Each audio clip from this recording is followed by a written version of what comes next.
All right. It's King Shit here in the castle. And I'm here to talk today about hi-fi audio. Now, I'm a musician in my mind. Maybe not everyone would agree with that.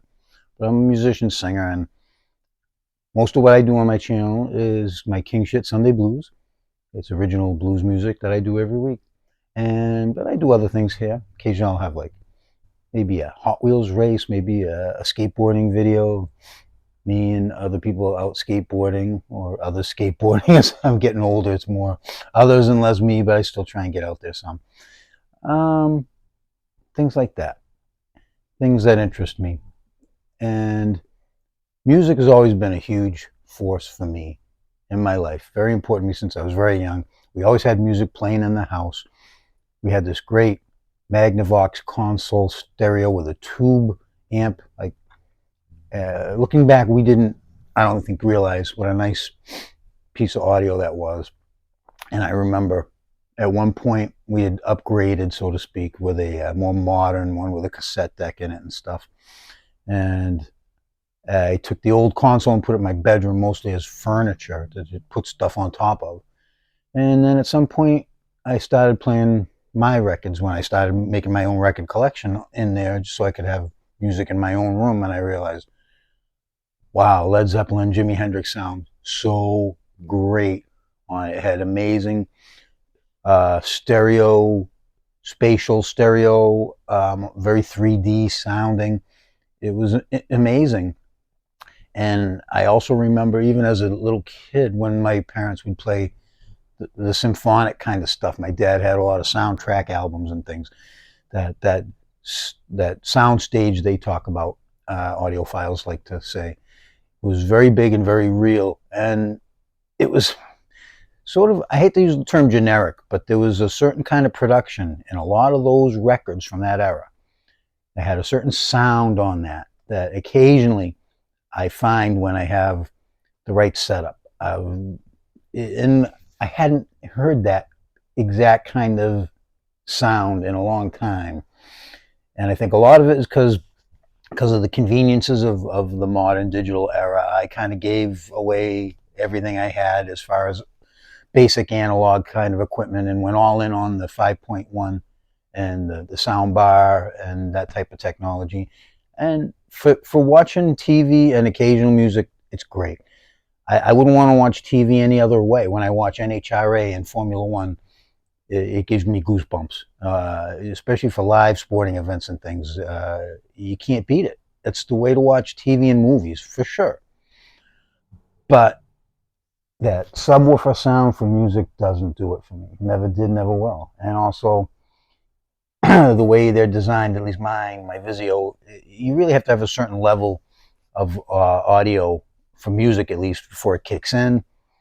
And I find a lot of the streaming stuff that you get from the TV apps are strictly in 2-channel and not great 2-channel. What I found is if you use the auxiliary input into your soundbar, a lot of times, since your headphones in almost every Android device, I imagine Apple too, have an Atmos feature to them, it would be able to give it some 5.1. You can get your rear speakers cooking that way. I had a little bit of fun with that, but it didn't sound right. It just didn't. Very few things are recorded musically for 5.1. And so after a while, I said I would really like to have a good 2-speaker system to really get some of that audio the way music is meant to be listened to kind of thing.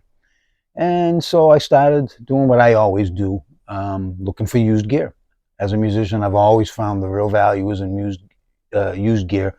Not so much vintage used gear. I think there's a lot of cork sniffery and a lot of snake oil involved with gear of all sorts, be it music or hi-fi or what have you.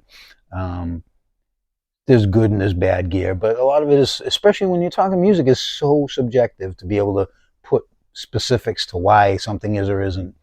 It's a slippery slope. I know what I like. So I remember that I think it was a Republican judge once said, I don't know pornography, but I know, I can't define it, but I know it when I see it. Well, I feel the same way about hi-fi audio file, that when I hear it, I know that's good. I can hear all the full range of sound. I hear dynamics. I can pick out the vocal sounding very human as opposed to very recorded, that kind of thing. So I started looking for some deals. There's a few people I know here that are also musicians and Craigslist people like myself, and specialize in a lot of used electronics. So I knew there was going to be deals out there, and it's a lot easier than the old days when I used to try and get my used audio and musical gear. We had the Bargain Hunter's Guide and the One Advertiser. In other parts of the country, they had things like called the Recycler. Same kind of things. For used gear, you'd pay for an ad in this thing and run for a couple of weeks, and then you'd buy it for a couple of bucks at the store every week, and you'd look through and maybe you'd find something good. You'd call the person up, and that's how we dealt with used gear in the day, way before Craigslist and Marketplace. But I think it's better now, but there's also a lot of flakes, so you got to be really careful. If you've been lucky enough to deal with people for certain kinds of other things and purchases, maybe start and see what they have. Maybe they're digging out their basement and they have some really good stuff. Now, for me, the most important part of it is usually the speakers, because that's the final destination for the music. The source matters a lot too, but in the end, if you have a decent clean amplifier, the speakers are going to really dictate your sound. And the differences between the technologies from going back to the 60s and 70s and modern ones, there's some differences, but not a ton of them. One thing to remember if you're looking strictly vintage is aging.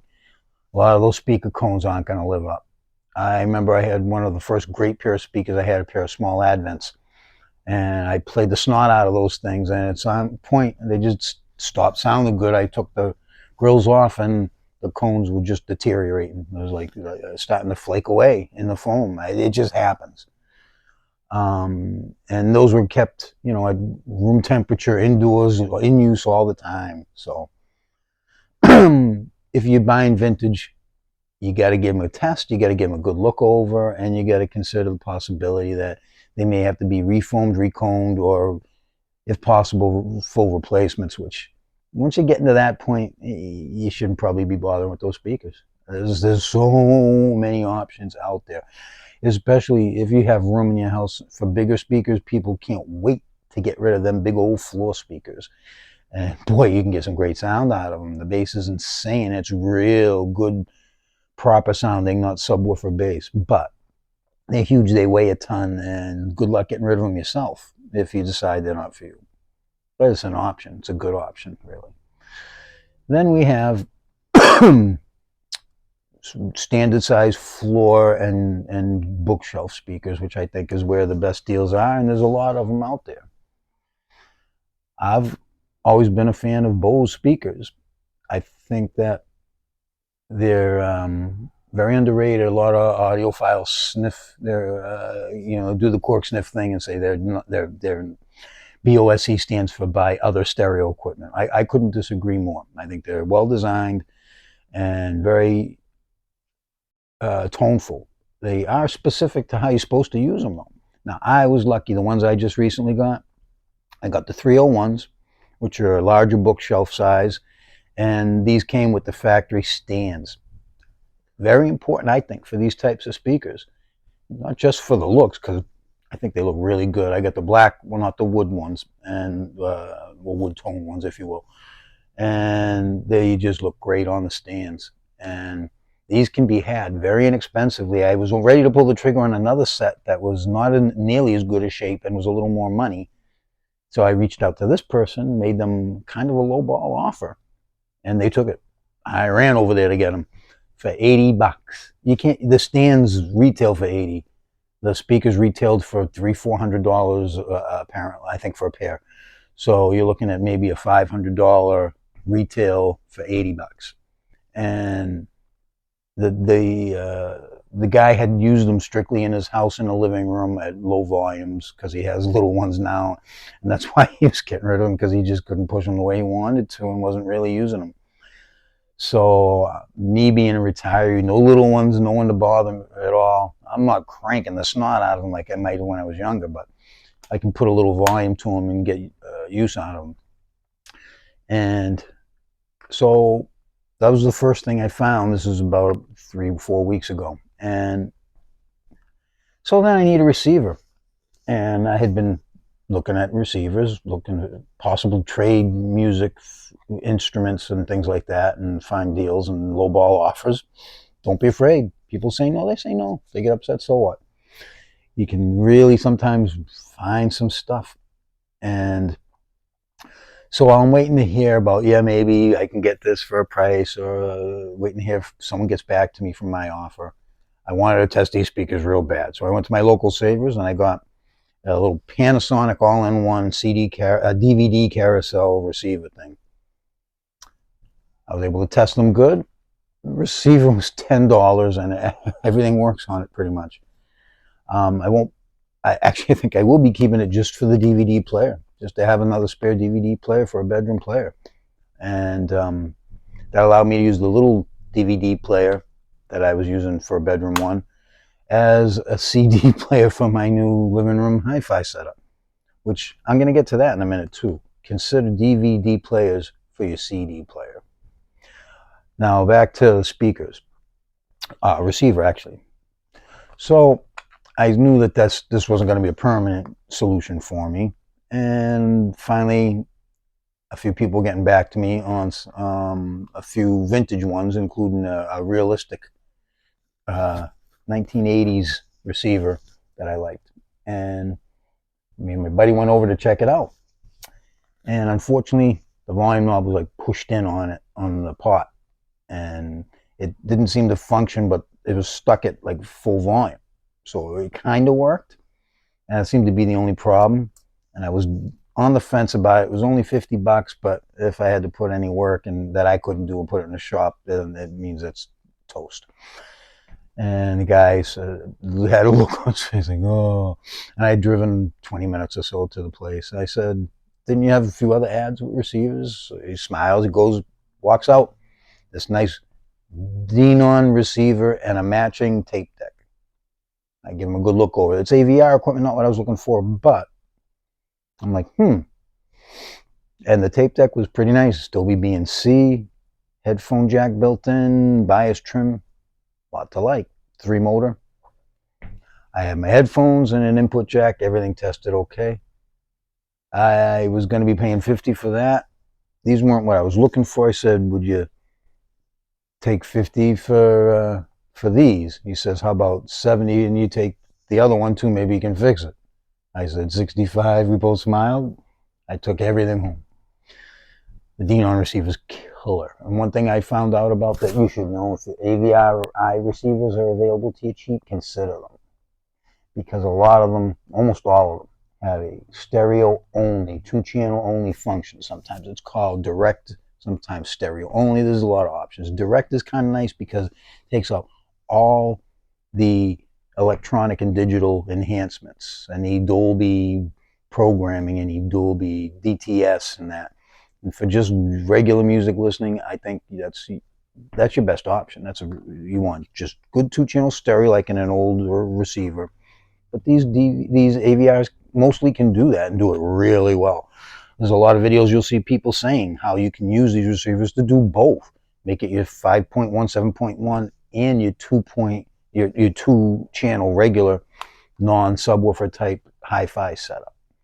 So right now that's what I have here in the living room, and it's great. I use it in the direct mode, and mostly for source I'm using just a Android phone I no longer use, and I stream through my home Wi-Fi, mostly through iHeartRadio, which I believe, what I'm told is they play at 320K, and that's really, really good quality, and it is. I listen mostly to the blues on there. There's a couple of free blues, commercial free channels that are pretty darn good. And I also because I'm a premium subscriber on YouTube, I have the YouTube music is amazing. You can't think of an album that they don't have a really high bitrate, killer, recent edition remaster, or older ones if you want to look around to other users. It's great. What else do you need? So that's how I first set it up, and that's how I mostly listen to it. Then I said, all right, I have this tape deck. I always thought, in my mind, tapes, when they work right and you get good ones that hold up, is a better source than vinyl, I think. I think you get a good Dolby recorded cassette, Dolby B mostly, especially if you're lucky enough to get one on Chrome. It can be a thing of beauty. The fidelity is great. I think the dynamics are better in some ways than any of the digital forms. And unlike vinyl, it doesn't physically have a needle cutting into the vinyl every single time you play it. Granted, the tape does get worn, and there's magnetics and things that that can go south on them. But I said I'm going to go out and get a couple tapes and see what happens. So I went to the local Savers. I think I got maybe 8 cassettes, 6 or 7. I think 6 played perfectly, to my surprise. It looked like someone had just done their cassette collection, donated there. A lot of good blues stuff, which I couldn't believe it. There was like a Skip James, Dolby B, played perfect. Sounded, to my ears at least, CD quality through this setup. I was so pleased. Long story short, don't sleep on cassettes. If you can get a good deck cheap, and there's a lot of them out there. They made a zillion of them back in the day. And just like I would say with the speakers, if you get a set that you like and you didn't pay a lot for them, hopefully, and they start going south on you, the cones start crapping out, you did not what you like, so what? Sell them for nothing, or trade them, or donate them back to a Savers or a Goodwill. Look again. There's so much out there, and that's half the fun. Like Lemmy said, Motorhead, the chase is better than the catch. It's a lot of fun to be able to find a new toy. So I decided I wanted to have a B set of speakers for the living room. The A's were so good; those Bose were really inspiring me. But I thought a small floor set or a larger bookshelf set that I could use as floors would be great. So I went right to listings by a local guy that we know who's also a musician, and I've traded music with him, music gear a number of times, PA and guitars and things. And so I found the traded one of my guitars for a nice pair of KLH speakers. They're two-way speakers. The cones are mint on them. The very nice looking wooden cabinets, not real wood cabinets, veneer, but really good looking. They fit in my living room decor nicely. And they're in perfect working condition. He had fully tested them, and when I got them home, same thing. Great. They had a little bit of thump by having them on the floor. They seemed to really do a great job pairing up with the Bose. So now I'm that far along and having a lot of fun listening through cassettes and that. And I said, well, I want to listen to some CDs. And so I can do some comparing. So I took the DVD player, just a small one. I think it was like a $30 or $40 one, right at the end when they were still making DVD players in the stores about 5 or 6 years ago. It was just to take away on vacation to use in the camper. And it's gotten a little bit of bedroom use, not much. Like I said, DVD is a better way to play CDs. It is. It's a better player than a CD player. Now, you may be able to get lucky and find a really high-end CD or multi-CD player that suits your needs if you like to do binge listening and want a bunch of them in a row. I never cared for that. I always thought that's more to go wrong with your player. This little player is so simple. It's just the one door, and it plays great and sounds amazing. It really does. And like I said, it was very inexpensive. 2 RCA jacks into the CD input on the AVRI direct mode. Wow, just wow. It's the best of anything I've listened to so far. Also, at the time, a friend of mine said, "Oh, I have a couple of older, but not real old vintage Pioneer receivers. I'm just looking to dump." I said, "Well, I'd give you something for them, but what are the models? I don't know." Turned out the AVRI ones, 5.1 ones, and pretty good Pioneer ones. Might have been right at the end when Pioneer was still doing so. I was a little worried about it because I'd had that turntable one, which was very meh. It was fine for just playing some DVDs for the video, but the audio was not good. And there was not much use on the bass and treble controls on it. Just wasn't feeling it. So I looked these up. I liked the functions on them, so I gave him one of my cheapy guitars. He gave me those. They tested good, real good actually. And so then I wanted another set of speakers for there. Same guy got my KLH ones, hooked me up with a nice pair of bookshelf. These are called BIC Venturis. Now they're mostly used for surrounds, and they're not super highly thought of, but they get good specs. They can take up to, I think, either 100, 150 watts and as little as 10. Designed for like bookshelf type use, which is how they'll be set up in my bedroom. And they were ported in the back for some bass. And initially, through I set it up just to test them again through that Pioneer turntable one. Nothing special. Well, I decided to throw one of those newer 5.1 AVRI Pioneers in there. Nice, really, really nice. Much better. Didn't even need a lot of EQ. I might have pushed the bass up a hair, and good separation, very nice. And so now the bedroom's starting to sound really good. I still have a sound bar in there for TV, and I have the two set up for music, and have the auxiliary input for the phone when I want to do that. And if I really wanted to, I could do the outputs from the turntable DVD and listen to CDs as well. Patch that in. I probably won't, but that's an option there too. So now, as far as media goes too, consider all the used options. Craigslist and Marketplace are there, but there's a lot of flakes. For hardware, I'd be more likely to put up with that. I probably wouldn't, just for some CDs and tapes. Go to Savers, go to Goodwill, go to yard sales, do that. And there's so much out there. And yeah, you're going to get some dogs. I didn't think I'd look for cassettes, and I won't keep a lot of them. The ones that are a little rarer, like blues and jazz and things. I found a title I didn't have by the Mahavishnu Orchestra, which unfortunately one side played okay, the other didn't, and that's going to happen. And that's okay. So you don't spend much on them. Don't let someone convince you this is a special edition and blah blah. And maybe they are. Say no, a buck. That's it. Vinyl and cassettes, a buck. CDs too, maybe two at the most. Like I think Savers is now $2 for CDs, $2 for vinyl, and $1, $1.50 for cassettes. That's the price. That's the going price for used. And there's a ton of it. Go in there and see how many Steve Miller's greatest hits there are and stuff. Just when I was there, I got a cassette and a CD of that to compare them. The CD was perfect. The cassette, one side was perfect. The other side, 2/3 of it were. So I could actually do a comparison, which was fun. But just to show you, there's a zillion of these. They printed them in ridiculous numbers. So don't overspend, and don't let people tell you how much better that this piece of vinyl or this cassette is. It's crap. And most vinyl is, again, because there's a needle running on it, it has a limited life.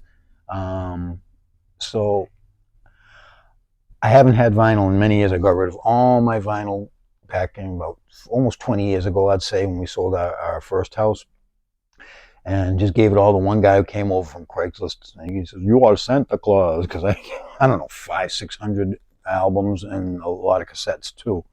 And most of the good cassettes I gave to another friend of mine who was also a bootleg trader and fan. So, and a lot of them were, live concert recordings and things. But I digitized anything I cared about. I didn't think I ever wanted to play anything analog again. There's no point having all that media laying around, and digital's fine. And in some ways, it's better.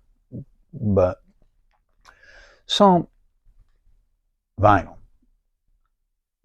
My next video from this, I'm gonna try vinyl again, only for one reason, because I'd not even thought for many years about linear tracking. Linear tracking came out right around the time I was in college, and I had a lot of friends that were into the hi-fi and stereos and maybe audiophile, if you want to use that term.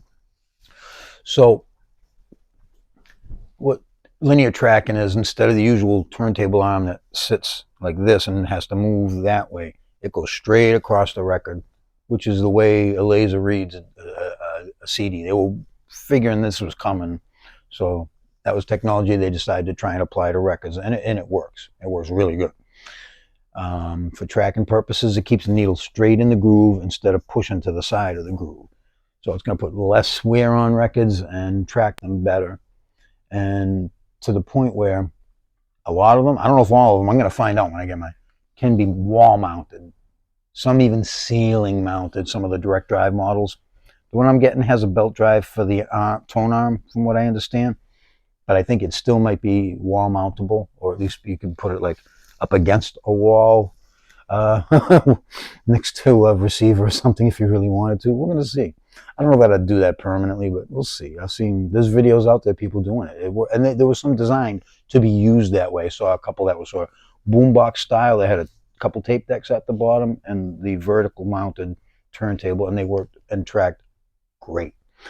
So by the end of this week, I'm going to have that, I hope. If you have a chance to test it. I don't know if I'll do a video using it or not, but and one other thing that I found too at Savers, of course, was an all-in-one realistic, I think 1982 system that had cassette, vinyl, a nice lower level but well-made BSR turntable, still had a decent stylus on it, and FM, AM FM. The AM FM on it's excellent. The speakers aren't crap. They're small. They're maybe 3-inch at most, but they sound really good. I just sprayed out some deoxit into all the pots and switches and everything, and it works silently. The vinyl sounded pretty good for such a cheap unit. The tape shot, it definitely would need to be to have belts, which doesn't look like it'd be an easy task. The few of these I've seen on people who've done videos on YouTube, that wasn't working on almost any of them, and people said they weren't going to mess with it, and I can see why.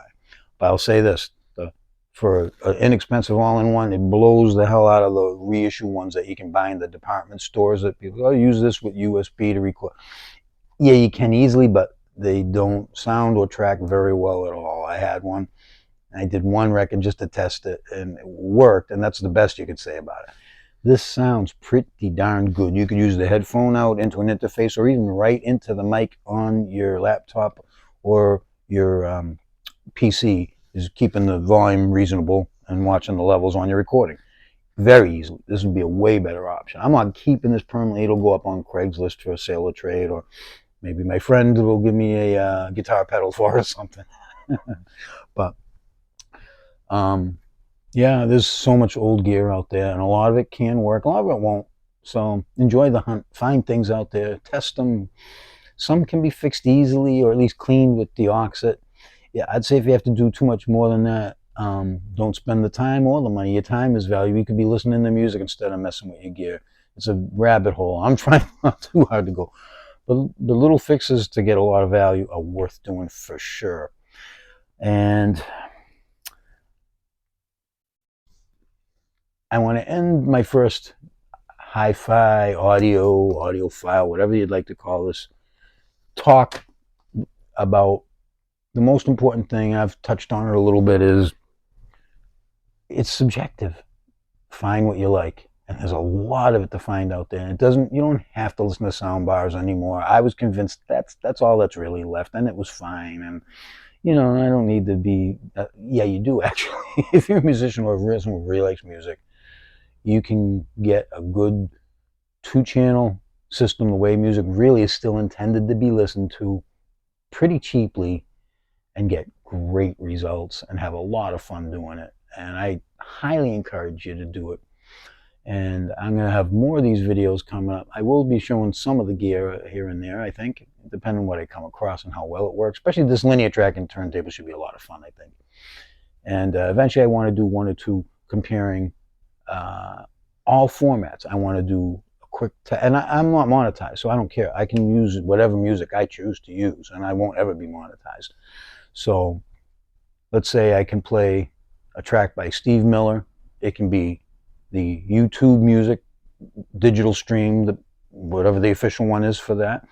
Then I can do a cassette version of it, that song, and then a vinyl version, and then a CD version. And that's something I really am interested in doing. I might go all out, get out the SM57 mics, get them in a good spot, and make a recording through my mixer and interface, and get some real world results, and see what that sounds like. And the fun part might be, it may be nothing like how it sounds in the room to me. I wouldn't be a bit surprised. I've had those kind of experiences making music recordings for bands and original music. So we'll see.